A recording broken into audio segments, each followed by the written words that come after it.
নমস্কার, মাতৃভূমি লোকালের আরো একটি নতুন ভিডিওতে আপনাদের সকলকে স্বাগতম। বর্তমানে আমরা আছি মহারাষ্ট্রে। আজ সকাল 7টার সময় বেরিয়ে এখন মোটামুটি 30 কিলোমিটার রাইড করে ফেলেছি। দুপুরে আর যাওয়ার ইচ্ছা নেই, দুপুরে আজকে ক্যাম্পিং করার ইচ্ছা আছে, মানে রান্না করে খাওয়া দাওয়া রোজ যেমন করছি, তো আজকে রান্নায় কিছু আলাদা করার ইচ্ছা আছে। তো রাস্তায় যেতে যেতে এখন বাজে বেলা 12টা। আমরা দাঁড়িয়ে পড়েছি একটা জায়গায় যেখানে আন্ডার কনস্ট্রাকশন এই দোকানগুলো হচ্ছে।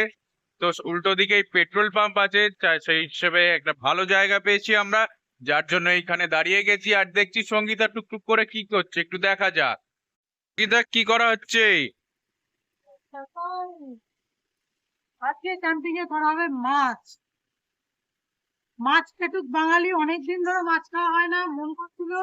আজকে সকাল সকাল বেরিয়েছি, অলরেডি 30 কিলোমিটার উপর রাইড করে নিয়েছি।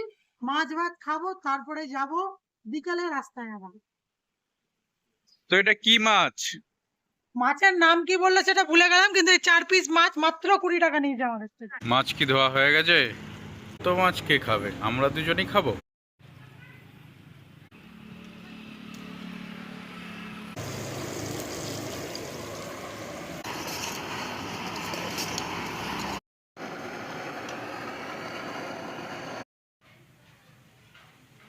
তো মহারাষ্ট্রে বসে বাঙালির হাতে বাংলার মাছ রান্না খেয়ে দেখছি কেমন হয়েছে যে রান্না। মাছ ছাড়া বাঙালি অসম্পূর্ণ। খেয়ে পুরো ঘরের কথা মনে পড়ে গেল। মনে হচ্ছে বাড়িতে বসে খাচ্ছি।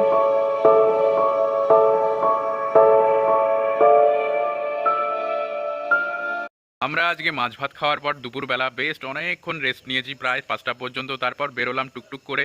তারপর 6টা যেই বেজে গেল, ঢুকে গেলাম একটা রোড সাইডের গাঁওতে। এই গ্রামেরটার নাম হচ্ছে ওয়ারে গাঁও। তো এই গ্রামের লোকজন খুবই ভালো। বর্তমানে আমরা আছি এই আশ্রমটায়, মঠ আর কি।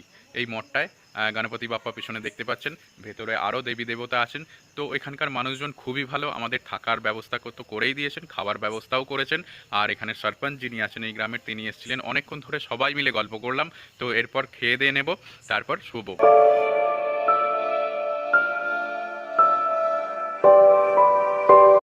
সুপ্রভাত সকলকে। গতকাল রাত্রে আর আপনাদের সঙ্গে ইন্টারেক্ট করা হয়নি, আজকে দেখাচ্ছি গতকাল আমরা কোথায় ছিলাম। আর আজকেও আমরা এখানেই থাকব।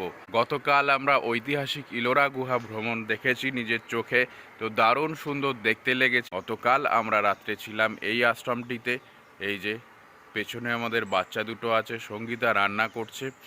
আর হচ্ছে গিয়ে আশ্রমের পরিবেশটা এই রকম দারুণ দারুণ সুন্দর। একটা বড় বট গাছ আছে আর শিব মন্দির আছে সাথে। আর এইখানে মেন সমস্যা যেটা, সেটা হচ্ছে গিয়ে এখানে কয়েকটা গুন্ডা বাহিনী আছে, হনুমান গুন্ডা বাহিনী। প্রচণ্ড আক্রমণাত্মক, যা পাবে তাই ছিনিয়ে নিয়ে চলে যাবে। গতকাল সন্ধেবেলা যখন এখানে আসি, এই পাড়াটা হচ্ছে ইলোরা থেকে একটুখানি এগিয়ে 100 মিটার এগিয়ে বাঁ দিকের রাস্তা। তো বাঁ দিকের রাস্তায় দুটো আশ্রমে যাই। প্রথম আশ্রমটা বলে 1000 টাকা লাগবে, তারপর বলে যে 500 টাকা লাগবে। তারপর সেকেন্ড আশ্রমটায় অনেকক্ষণ দাঁড়াই, আধ ঘন্টা মতন দাঁড়িয়ে থাকি। তারপর পুরো ব্যাপারটাই দেখলাম যে ধর্ম নিয়ে ব্যবসা হচ্ছে, কমার্শিয়াল ব্যাপার, পুরো একদম বিজনেস করতে বসেছেন মনে হচ্ছে। সেই বড় বাজারের গদিতে বসে না লোকেরা, সেরকম মনে হচ্ছে যে উনিও ওই গেরুয়া থান পরে বিজনেস করতে বসছেন। তারপর তো ওখানে জিজ্ঞেস করলাম যে থাকা যাবে কিনা, বললো না না না, এখানে তো আমাদের থাকা হবে না ভাই। তো আমরা এগিয়ে এলাম। তো ওই আশ্রমে যাওয়ার সময় এই ডান দিকে এই আশ্রমটা পড়ে, আমাদের নজরে আসছিল। তো এখানে আসলাম। তো এখানে যিনি আছেন ইনি এসছেন আবার অন্ধ্রপ্রদেশ থেকে। তো ইনি হিন্দি ঠিকভাবে বলেন না, তো ওনার সঙ্গে কিছুটা ইংলিশে কিছুটা হিন্দিতে ইন্টারাকশন করতে হচ্ছে। তো ওনাকে যখন জিজ্ঞেস করলাম, উনি তখন পাঠ করছিলেন। তো ওনাকে জিজ্ঞেস করলাম যে এখানে কি থাকা যাবে, আপনার এখানে আশ্রয় হবে? তো উনি বললেন সামনে একটি আশ্রম আছে, ওখানে থাকা খাওয়া সব কিছু সুন্দর ব্যবস্থা আছে। আমি বললাম আপনার এই জায়গাটা ভালো লেগেছে, আপনার এই যে পরিবেশটা আছে একদম নিরিবিলি, এই জায়গাটা আমার ভালো লেগেছে, থাকতে দেবেন কি দেবেন না? তো উনি বললেন হ্যাঁ থাকো, কোনো অসুবিধা নেই, থেকে যাও। তারপর কালকে থেকে গেলাম। তো এই হচ্ছে আশ্রমের জায়গা। এই যে ঘরটা দেখতে পাচ্ছেন, এইখানটায় হচ্ছেন বাবাজি থাকেন। আর আমরা সাইকেলগুলো তুলে দিয়েছি। আর এই জায়গাটা হচ্ছে আমাদের থাকার জায়গা। তো রান্না বান্না কালকে প্রচুর, কালকে এখানকার মার্কেটে গিয়েছিলাম, হাটবার ছিল কালকে, হাট থেকে প্রচুর জিনিস কিনে এনেছি। তো আজকে সারাদিন রান্না বান্না করব। কি রান্না বান্না হচ্ছে? চা তো সকালে তৈরি হয়ে গেছে, মটর সেদ্ধ বসেছে, ঘুগনি হবে। আর আল্লাহ, সাথে রয়েছে পাউরুটি প্লাস মুড়ি। খাওন আর খাওন, বাঙালির না খেলে জমেই না।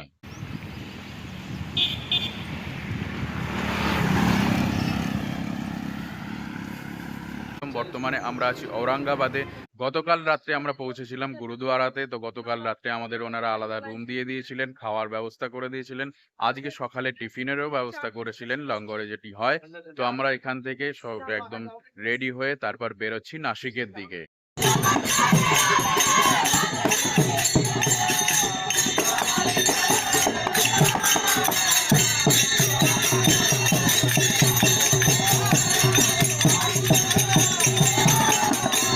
কাল রাত্রে আমরা এখানে মশারি কাটে শুয়েছিলাম, আমাদের জায়গা দিয়েছিল মন্দিরের ভেতরে, কিন্তু অতিরিক্ত গরম হওয়ার জন্য আমরা এই বাইরের প্রাকৃতিক পরিবেশেই ঘুমিয়েছিলাম। আর এইখানে আছে আমাদের সাইকেল দুটো। আমরা এখন সিরিডির কাছাকাছি আছি।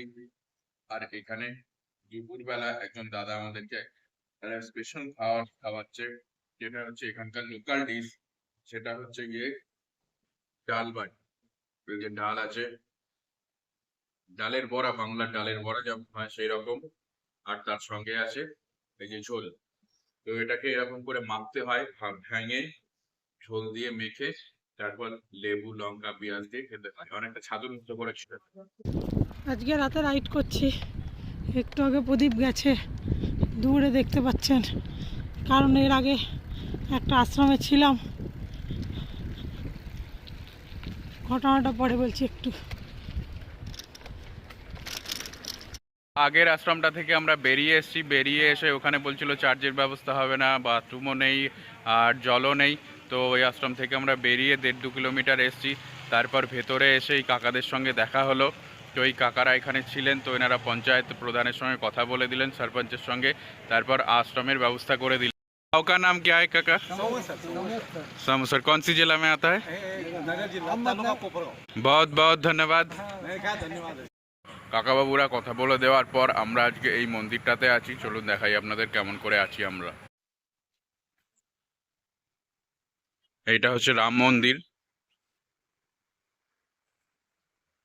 আর এখানে টেন্ট খাটিয়েছি, টেন্ট খাটিয়ে মূলত রান্না হচ্ছে। আর পাশে সব জিনিসপত্র ছড়িয়ে ছিটিয়ে রয়েছে। আমরা টেন্টের ভেতর থাকবো না, বাইরেটাই থাকবো। মন্দিরের মেন দরজা বন্ধ।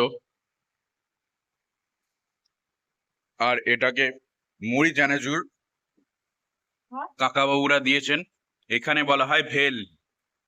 আর সঙ্গীতা রান্না করছে। সঙ্গীতা, কি রান্না হচ্ছে? আজকে পেরে আনা সজনে ডাঁটা, আলু দিয়ে ঝোল, সজনে ডাঁটা আলু পোস্ত আর ভাত। বাংলা থেকে আছি কয়েক হাজার কিলোমিটার দূরে, কিন্তু বাংলার যে খাবার তা কিন্তু কোনো জায়গায় স্বাদ মেটানো যাবে না, মানে অসাধারণ। আমরা বাঙালিরা যা খাই, মহারাষ্ট্র বলুন, গুজরাট বলুন, দিল্লি বলুন, পাঞ্জাবে একটুখানি স্বাদ মেটে, কারণ পাঞ্জাবিরাও ভালো মতন খায়। কিন্তু ভারতবর্ষের অন্য কোনো জায়গায় বাঙালির কাছে রান্নার স্বাদের কেউ পারবে না। শুভ সকাল সবাইকে। আর একটি দিন শুরু করছি, কিন্তু আমরা মন্দির থেকে বেরিয়ে চলে এসেছি। এই দেখুন ব্যাগপত্র। তো মন্দির থেকে বেরোনোর সময় আমাদের একটু পেটে চাপ পড়েছিল। মন্দিরের কাছাকাছি কোনো ওয়াশরুম ছিল না, যার জন্য আমরা তাড়াতাড়ি ব্যাগ গুটিয়ে পতঞ্জলি টয়লেটের উদ্দেশ্যে বেরোচ্ছিলাম। তারপর একজন দাদা এলেন, তিনি আমাদের কথা জানলেন, তারপর বললেন যে কোনোভাবে আপনাদের সাহায্য করতে পারি। আমরা বললাম হ্যাঁ, এই অবস্থা, আপনার বাড়িতে ওয়াশরুম থাকলে চলুন, নিয়ে চলুন। তো আজকে হাগার জন্য দাদার পেছন পেছন চলে এসেছি। তো দাদার এইটা হচ্ছে বাড়ি। দাদা এখন আমাদেরকে এখানে রেখে চলে গেছে। আমরা ফ্রেশ ট্রেশ হয়ে গেছি। শুধু ফ্রেশ হওয়া নাই, সঙ্গে সঙ্গে দানা পানির ব্যবস্থাও আছে, সেগুলোকে গলাধকরণ করে তারপর আবার সামনের পথের দিকে এগোবো। সকালে এসছি, চা খেয়েছি, এখন আবার খাবার খেতে বসেছি। বৌদি সব রান্না করেছে আমাদের জন্য। আমাদের সুজি, ডাল, আলুর তরকারি, ভাত, রুটি, কাঁচা। কেমন টেস্ট? তো আমরা গৌরবদের বাড়ি থেকে বেরিয়ে গেছে, সামনের মোড়েই আসলাম। এখানে সাইকেলের দোকানে আছি। তো এই দাদারা সবাই আছেন। তো দাদারা আমাদের চাটা খাওয়ালেন।